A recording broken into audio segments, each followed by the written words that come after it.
কত বড় লাউ! আর দেখে মনে হচ্ছে খুব কচি। আহা আহা, এমন একটা লাউ যদি পাওয়া যেত! লাউ দিয়ে লাউ চিংড়ি, লাউ ডাল, লাউ ছেঁচকি, লাউ বড়ি, কত কি খাওয়া যেত। আর ফুলকপিটা, ওহো ওহো, ঘি গরম মশলা দিয়ে এমন ফুলকপির ডালনা, ভাবলেই না জিভে জল চলে আসছে। হ্যাঁ রে, এগুলো কি তোদের গাছের? হ্যাঁ মন্ত্রী মশাই, আমাদের চাষের। তা সস্তা গন্ডা করে এগুলো আমায় বেচবি নাকি? না না না, বেচার জন্য নয়, আমরা এগুলো দিতে যাচ্ছি। কাকে দিতে যাচ্ছিস? গোপাল দাদাকে। গোপালকে? আশ্চর্য, গোপালকে দিতে যাচ্ছিস কেন? গোপাল দাদা যে বিপদে আপদে আমাদের বুদ্ধি দিয়ে সাহায্য করে গো। গোপাল তোদের বুদ্ধি দিয়ে সাহায্য করে? হ্যাঁ, গোপাল দাদার মাথাটা যে বুদ্ধিতে ঠাসা। তা তোরা মাঝে মধ্যেই এরকম দিয়ে থাকিস নাকি? বারে দেবো না, সেহেতু আমাদের বুদ্ধি দেয় আর তার বদলে আমরা এই যত সামান্য। চলি মন্ত্রী মশাই, আমাদের আবার তাড়া আছে তো। হ্যাঁ চলি চলি মন্ত্রী মশাই।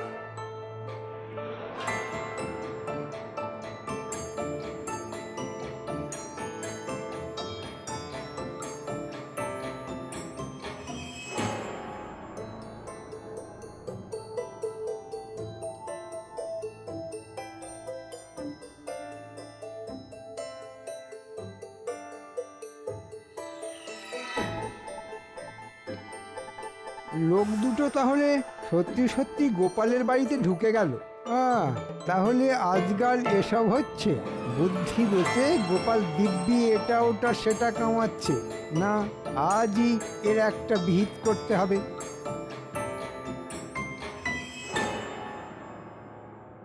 মহারাজ মহারাজ মহারাজ, পেয়ে গেছি পেয়ে গেছি। কি কি পেয়ে গেছো মন্ত্রী? রোজ রোজ রাজসভায় গোপালের দেরি করে আসার কারণ পেয়ে গেছি। তাই নাকি? মহারাজ, গোপাল নিজের বাড়িতে বসে বিক্রি করছে। নিজের বাড়িতে বসে বিক্রি করছে মানে? কি বলবো মহারাজ, লোকে যেমন আলু পটল কুমড়ো বিক্রি করে, গোপালও তেমনি ঘরে বসে বুদ্ধি বিক্রি করছে। ওহো, এই কথা। তবে সেটাকে বিক্রি করা বলে না মন্ত্রী, বলো দান করছে। আসলে গোপাল তো বুদ্ধিমান মানুষ, তাই হয়তো ঘরে বসে বসে মানুষকে বুদ্ধি দান করছে। ওই যে কথায় আছে না, যতই করিবে দান তত যাবে বেড়ে। একেবারে ঠিক কথা। জ্ঞান বুদ্ধি যত দান করা যায় ততই তার চর্চা হয়, আর তাই বেড়েও যায়। দান আর বিক্রির তফাৎটা আমি জানি মহারাজ। দান হয় বিনামূল্যে, কিন্তু গোপাল তো তা করছে না। বুদ্ধি দেবার বিনিময়ে লোকেদের কাছ থেকে এটা ওটা সেটা তো নিচ্ছে। সে কি, এটা ওটা কি নিচ্ছে গোপাল? বলবো কি মহারাজ, এই এত বড় একটা লাউ। কত বড় লাউ! কেন এই এত বড়? ও মা, এত বড় লাউ আবার হয় নাকি? বাবা, এত বড় লাউ হলে ওজনের ভারে মাচা শুদ্ধ হুড়মুড় করে ভেঙে পড়বে না? আকারটা একটু বড় দেখানো হয়ে গেল বুঝি। তাহলে এই এত বড়, তারপর এই এত বড় একটা ফুলকপি। এত বড় ফুলকপি এই কৃষ্ণনগরে কেন? সারা বাংলায় হয় বলে আমার জানা নেই। মহারাজ, উত্তেজনার বশে আমি না হয় একটু বড়ই দেখিয়ে ফেলেছি। এরা যদি সব কথায় এমন ভাবে বাধা দিতে থাকে, তাহলে তো আসল কথাটাই চাপা পড়ে যাবে। এই, তোমরা একটু চুপ করে মন্ত্রীকে বলতে দাও। মহারাজ, বলবো কি, লাউ আর ফুলকপিতে এই ব্যাপারটা কিন্তু থেমে নেই। তাই নাকি? ও, গোপাল তাহলে বুদ্ধি বিক্রি করে বেশ ভালোই রোজগার করছে বলো। শুধু করছে নয়, খুব অন্যায় করছে। কেন কেন কেন, এতে অন্যায়ের কি দেখলে? অন্যায় নয় মহারাজ, এই রাজসভাতে ভুঁড়ি দুলিয়ে হাজিরা দেবার জন্যে ও নিয়মিত রাজকোষ থেকে বেতন পায়। তা এক জায়গায় বেতন নিয়ে আবার বুদ্ধির ব্যবসা করা অন্যায় নয়? হ্যাঁ, সেদিক দিয়ে দেখতে গেলে খুবই অন্যায়। আর এই অন্যায়ের শাস্তি ওকে পেতেই হবে। তা আমার কাজ যদি অন্যায় হয়, তাহলে আপনার কাজ তো আরো অন্যায়। কেন কেন কেন, আমি আবার কি করলাম? আপনার কথা মতো আমি না হয় বুদ্ধি বেচে ব্যবসা করছি, কিন্তু আপনি তো সুযোগ পেলেই এটা ওটা নানান অছিলায় রাজকোষ ফাঁক করে দিচ্ছেন। দেখেছেন মহারাজ, দেখেছেন, নিজের দোষ ঢাকতে গোপাল কেমন আমাকে অপমান করছে। ঠিক আছে ঠিক আছে, আর নিজেদের মধ্যে ঝগড়াঝাটি করতে হবে না। তবে গোপাল, তোমাকে একটা কথা বলি, দেখো গাছেরও খাবে আবার তলারও কুড়বে, দুটো তো আর একসঙ্গে চলতে পারে না। ঠিক বুঝলাম না মহারাজ। বলতে চাইছি যে মাস মাইনের চাকরি আর ব্যবসা দুটো তো একসাথে চলতে পারে না, তাই শাস্তি তো তোমাকে পেতেই হবে। এই তো এই তো একেবারে রাজার মতো কথা বলেছেন মহারাজ। আপনার বিচারে আমি যদি শাস্তিযোগ্য অপরাধ করে থাকি, তাহলে যে শাস্তি দেবেন মাথা পেতে নেব। বলুন কি শাস্তি দেবেন, তবে দয়া করে আমার চাকরিটা খেয়ে নেবেন না মহারাজ। গোপাল মনে হয় একটু ভড়কে গেছে, তাই এই সুযোগে ওর ঘাড় ভেঙে কিছু মিষ্টি খেতে হবে। না না না না না, চাকরি আমি খাবো না, তবে অন্য একটা জিনিস খাবো। কি খাবেন মহারাজ? গোপালের মাথা? মিষ্টি। মিষ্টি? হ্যাঁ, মিষ্টি। দেখো, আমরা সকলেই জানি যে ব্যবসাদারেরা নববর্ষের দিন হালখাতা করে সকলকে মিষ্টি খাওয়ায়। তা তুমিও তো এখন বুদ্ধি ব্যবসায়ী হয়েছো, তাই আমি চাই হালখাতা দিন তুমি আমাদের সকলকে মিষ্টি মুখ করা। তাই হবে মহারাজ। নববর্ষের দিন আপনারা সকলে আমার বাড়িতে পায়ের ধুলো দেবেন, আর ওই ব্যবসার নিয়ম অনুযায়ী কিছু কিছু টাকা পয়সা দিয়ে হালখাতায় নাম তুলিয়ে মিষ্টি মুখ করবেন। কি ঠিক আছে তো? কি গো সভাসদরা, তোমরা সকলে গোপালের বাড়ি যেতে রাজি তো? হ্যাঁ হ্যাঁ, আমরা সকলেই রাজি। আশ্চর্য, গোপাল তো দেখছি এক কথায় রাজি হয়ে গেল। আচ্ছা, এর মধ্যে আবার কোনো পেঁচ নেই তো? আমার কিন্তু একটা নিবেদন আছে মহারাজ। বলো বলো বলো। বলছিলাম কি, এতদিন আমার পরিচয় ছিল ভাঁড়। মন্ত্রীমশাই আমাকে ভাঁড় থেকে ব্যবসায়ী বানালেন, তাই আপনাদের অল্প কিছু মিষ্টি খাওয়ালেও মন্ত্রীমশাইকে আমি প্রাণ ভরে মিষ্টি খাওয়াতে চাই মহারাজ। তাই নাকি? আমি যদি বিশ্বের মিষ্টি চাই, সেটা তুমি দিতে পারবে তো? অবশ্যই পারবো মন্ত্রীমশাই, শুধু একবার পায়ের ধুলো দিয়ে দেখুনই না। তাহলে ওই কথাই রইলো, নববর্ষের দিন সকালে গোপালের বাড়ি হালখাতার নিমন্ত্রণে যাব। কালামাজি ভব তাকে পাবি তাকে চো কালামাজি ভব তাকে পাবি তাকে চো কালামাজি ভব।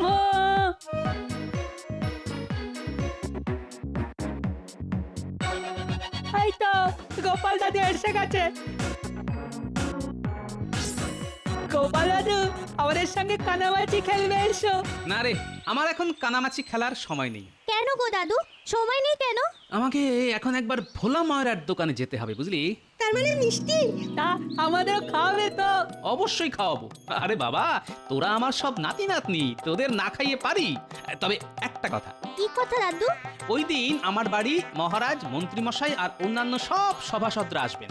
তোদের কিন্তু সকলের হাতে হাতে মিষ্টির রেকাপ আর শরবতের গ্লাস তুলে দিতে হবে, কেমন? তুমি কোনো চিন্তা করো না দাদু, যা বলবে তা তোমার এই গুলটে এক হাতে সব করে দেবে। আমাকে শুধু দুটো রসগোল্লা বেশি দিও। কেন, তুই একলাই বা সব কাজ করে দুটো রসগোল্লা বেশি খাবি কেন? আমরা কি সব বানের জলে ভেসে এসেছি? বালাই ষাট, তোরা আমার নাতি নাতনি, তোরা কি সব বানের জলে ভেসে আসতে পারিস? সকলে মিলেই কাজ করবি, আর যে যত পারিস মিষ্টি খাবি। কি খুশি তো সব? খুশি খুশি, খুব খুশি, খুব খুশি, খুব খুশি। তাহলে তোরা খেল, আমি চট করে ভোলার দোকান থেকে ঘুরে আসি।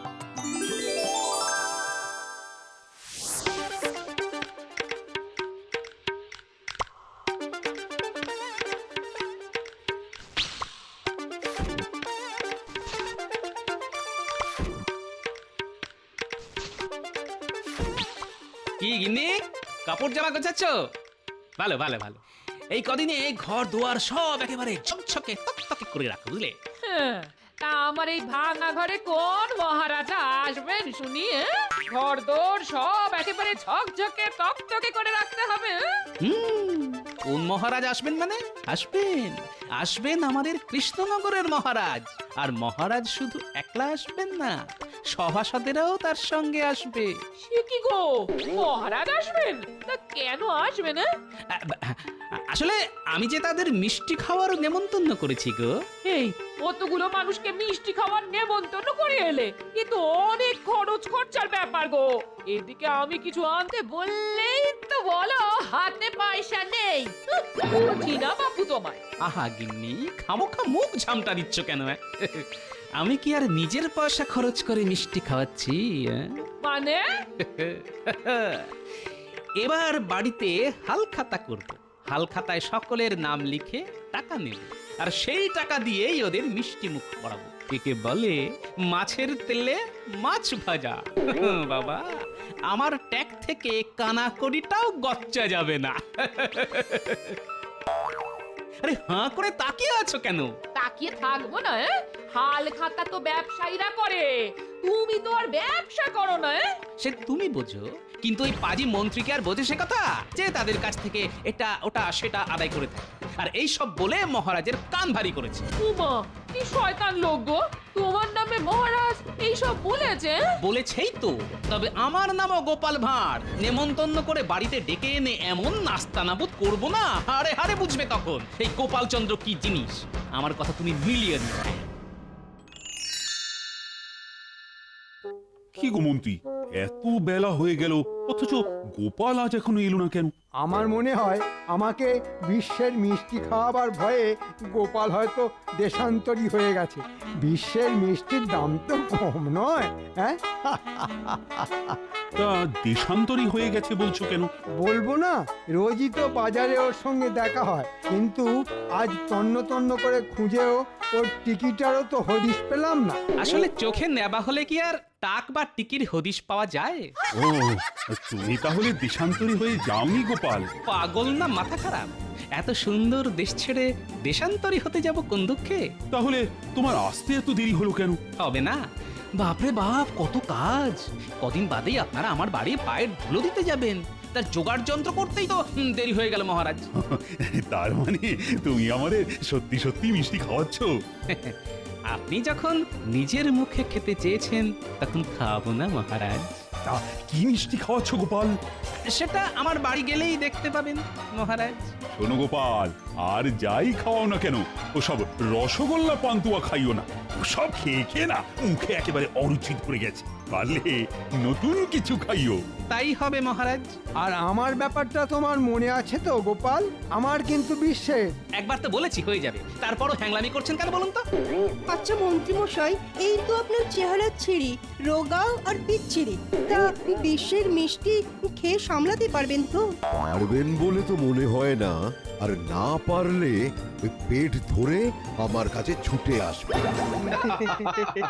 দেখো, সব কথায় এমন অসভ্যের মতো করে হেসো না তো। পারা না পারা আমার ব্যাপার, কিন্তু গোপাল যখন অঙ্গীকার করেছে তখন বিশ্বের মিষ্টি আমি কিন্তু মিলিয়ে নেব। হ্যাঁ, ভাববেন না আমিও দাড়ি পাল্লা তৈরি রাখবো, ইচ্ছে হলে ওজন করে নেবেন। তবে মহারাজ, আপনার কাছে আমার কিন্তু একটা নিবেদন আছে। বলো বলো বলো।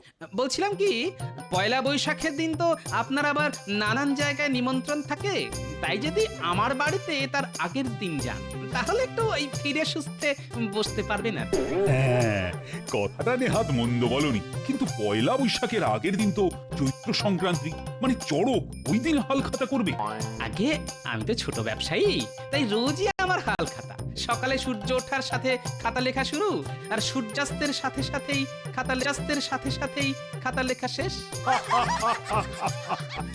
বেড়ে বলেছো তো, ঠিক আছে, ওই কথাই রইলো। তাহলে আগের দিনই না হয় যাব। কি তোমাদের আবার কোনো আপত্তি নেই তো? না না, আমাদের কোনো আপত্তি নেই। গোপালের কাছ থেকে বিশ্বের মিষ্টি আদায় করাটাই আমার বড় কথা, দিনটা বড় কথা নয়।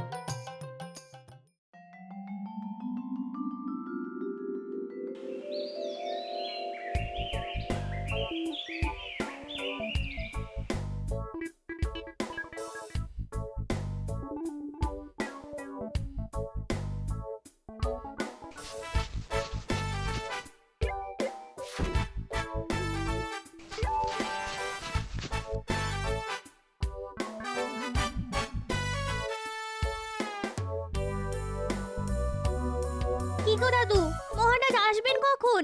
আমার কিন্তু ওদিকের গোছগাছ সব তৈরি।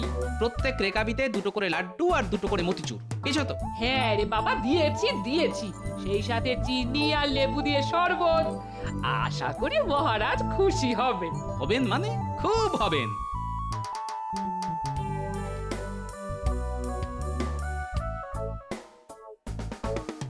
কই হে গোপাল, কোথায় গেলে? এই যে মহারাজ, আসুন আসুন আসুন,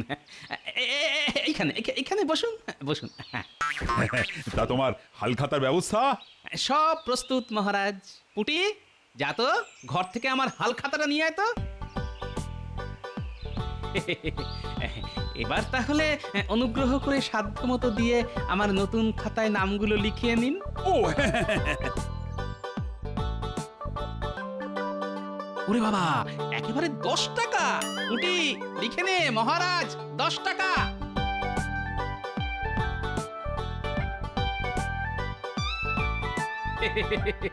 মন্ত্রী মশাই, আপনি তো উঠতে বসতে বলে থাকেন যে মহারাজের পরেই আপনার স্থান, তাই মহারাজের পর আপনার দানটুকু হয়ে যাক। হ্যাঁ হ্যাঁ, দিচ্ছি দিচ্ছি, এত তারা কিসের? তারা আমার নয় মন্ত্রী মশাই, তারা আপনার। মানে? মানে খুব সোজা, মানে মহারাজের পর অন্য কেউ দিয়ে দিলে তিনি তো আপনাকে টপকে দ্বিতীয় স্থানে চলে যাবেন। কি ঠিক বলছি তো মন্ত্রী মশাই? একেবারে ঠিক বলেছো গোপাল। কর্তৃত্বে দ্বিতীয় স্থান পেতে হলে কৃতিত্বেও তো দ্বিতীয় হওয়া চাই, না হলে পিছিয়ে পড়বে যে। দাও দাও মন্ত্রী, দিয়ে দাও, দিয়ে দাও। তবে আমি কত দিলাম দেখলে তো, তুমিও কাছাকাছি কিছু একটা দিও, না হলে কিন্তু দ্বিতীয় স্থান থেকে ছিটকে যাবেন। এ তো ভারী গেঁড়া করলে বললাম। এই নাও 5 টাকা। পুটি, লিখে নে মন্ত্রী মশাই 5 টাকা। পুটি, লিখে নে সেনাপতি 2 টাকা। রাজবৈদ্য 2 টাকা। রাজপণ্ডিত 1 টাকা। সভাকবি 2 টাকা। বিজ্ঞানী 1 টাকা। রাজজ্যোতিষী 1 টাকা। আর অমাত্য 1 টাকা। হ্যারি পুটি, সকলের নাম লিখে নিয়েছিস তো? হ্যাঁ দাদু, সকলের নাম লিখে নিয়েছি।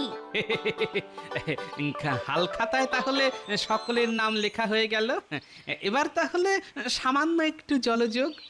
ওগো, ও পুটির দিদা, জলযোগগুলো পাঠিয়ে দাও না। যা তো বাচ্চা, হাতে হাতে নিয়ে আয় তো।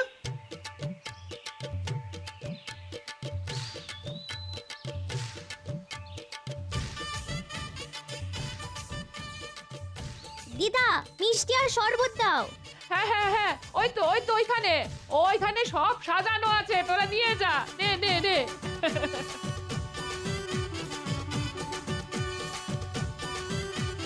কি হলো রে পুটি? দে দে দে, সকলের হাতে হাতে তুলে দে। প্রথমে মহারাজকে দে।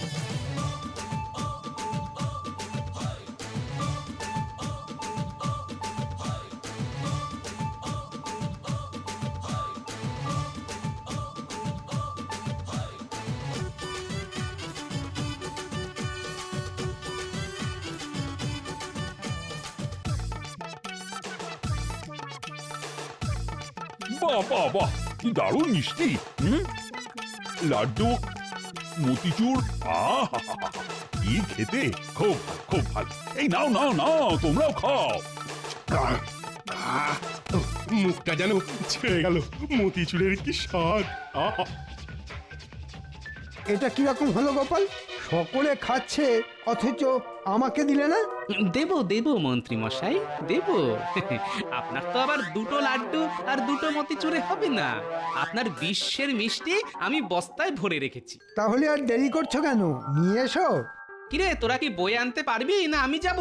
কিচ্ছু চিন্তা করো না দাদু, আমরাই 2টো বস্তা টেনে নিয়ে আসতে পারবো। আমি ওজন করে রেখে দিয়েছি মন্ত্রী মশাই। আমাকে বিশ্বাস না হলে দাড়ি পাল্লা এনে দেব, আপনি নিজের হাতে ওজন করে নেবেন।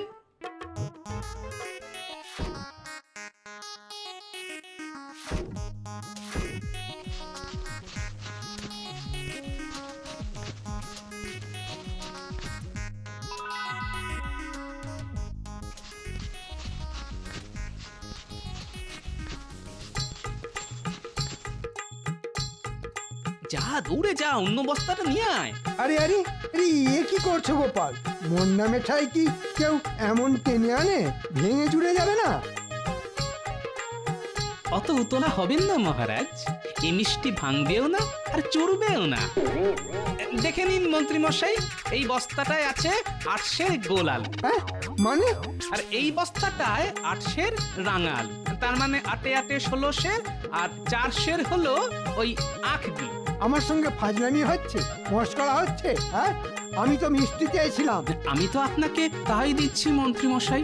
আলুতে শর্করা, রাঙা আলুতে শর্করা, আর আখ তো শর্করাই শর্করা। কি রাজবৈদ্য, ঠিক বলছি তো? সবই মিষ্টি তো? একেবারে ঠিক। তাই রক্তে মিষ্টি মানে ওই শর্করা বেশি থাকলে আমরা মানে ওই বৈদ্যরা এসব খেতে মানা করি। আমি তো মিষ্টি চেয়েছিলাম। হয়তো মনে মনে চেয়েছিলেন, কিন্তু মুখে তো কিছু বলেননি, তাই এতে আমার কি দোষ বলুন তো? তাহলে মহারাজদের যে লাড্ডু মতিচুর দিলে? মহারাজ তো মুখ ফুটে বলেছিলেন রসগোল্লা পান্তুয়া খাবেন না, তাই লাড্ডু আর মতিচুরের ব্যবস্থা। কিন্তু আপনি তো প্রথম থেকেই মিষ্টি মিষ্টি করে হেদিয়ে পড়েছিলেন। কিন্তু এই আলু, রাঙালু, আখ, কি আমি চিবিয়ে খাবো? হ্যাঁ, আমার দেবার কথা আমি দিয়ে দিয়েছি, এবার চিবিয়ে খাবেন না মাটিতে পুঁতে গাছ করবেন সেটা আপনার ব্যাপার। কি মহারাজ, ঠিক বলেছি তো? ঠিক ঠিক, একেবারে ঠিক। তবে মন্ত্রীকে ঠকাতে দারুণ একটা বুদ্ধি বের করেছো তুমি। আসলে মন্ত্রী মশাইয়ের কথায় আমি তো ব্যবসায়ী, তাই ব্যবসায়ীর মতো ক্ষুরোধার বুদ্ধি না বের করলে মন্ত্রী মশাইয়ের মতো ওপর চালাক লোকেদের জব্দ করব কি করে বলুন তো মহারাজ? বেড়ে বলেছো তো গোপাল। ওহ, কি লোকসান, কি লোকসান! হাল খাতায় 5 টাকা গচ্চা দিয়ে 2 টাকার জিনিসও পেলাম না। দূর দূর দূর। আরে আরে চললেন কোথায় মন্ত্রী মশাই? বস্তাবন্দি ভেষজ মিষ্টিগুলো নিয়ে যান। ভেষজ মিষ্টি? ভেষজ? ওগুলো তুমি খেয়ে মরো।